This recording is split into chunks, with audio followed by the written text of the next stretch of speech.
This is a pretty good keyboard. It is naturally split, ergonomic. The keys not only split, but it also curves. I don't know if you can see it or not, but there's a slight curve there. It has the trackball included as well. Left click, right click, oops, right click, left click. The scroll up and down the pages. You can also press on it, so it acts as a middle button.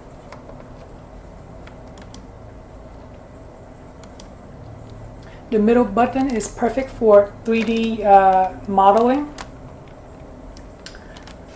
Over here, there's the number pad.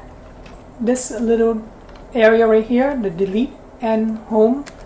I wish it was spaced out further, because as of now, whenever I hit delete, I can always accidentally click on the delete, or I also click on enter accidentally. It's so close. I wish this area was a little bit more spaced out. When you're typing, and you can use the ball as well at the same time, but I find that it's kind of tiring with the thumb. I'm not a thumb person, I'm more of a finger person. So this is what I use when I need to use the ball.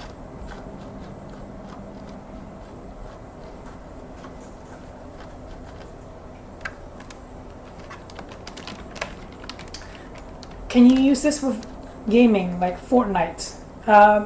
Maybe you can, but I could not do it because I find that my thumb and all of these button configuration does not work for me. Maybe if you practice, it will work, but for now, I cannot do it. The ball is pretty accurate.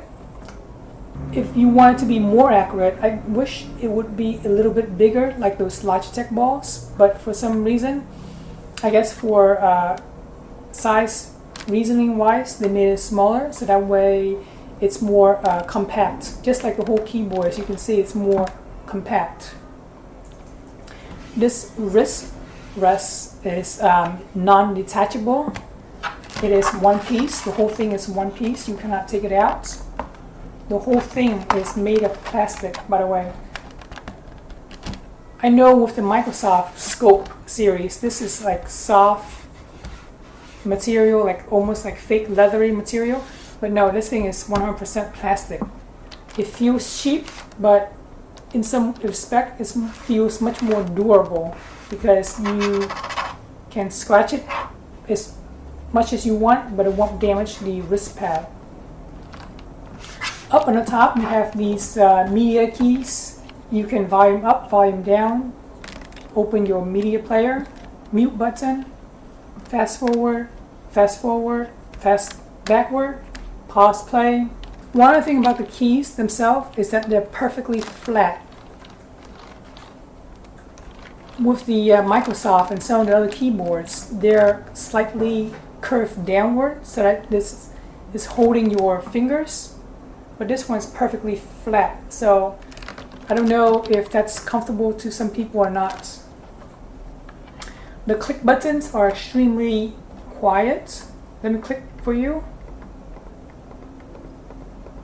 Can you hear anything? Most likely you can't hear anything.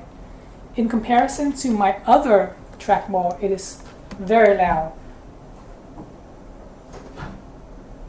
So in comparison to my Adesso T40, this one is much louder, you can see, as you can hear. And here's the click compared to the Adesso, very quiet.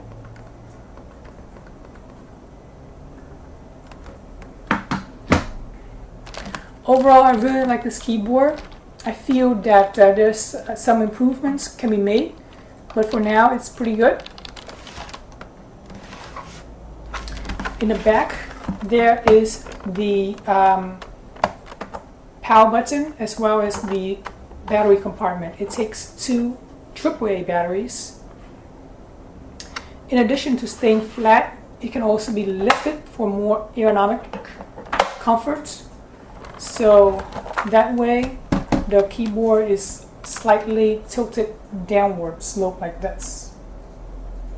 High, low, curves down like that. I really don't like that position, so I'm laying it down as flat as possible.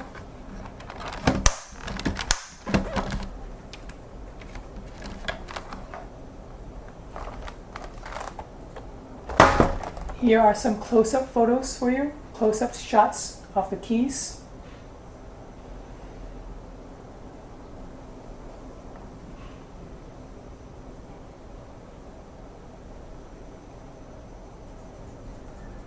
Alright, hope you like what you saw. And if you have any questions, feel free to ask me in the comment section.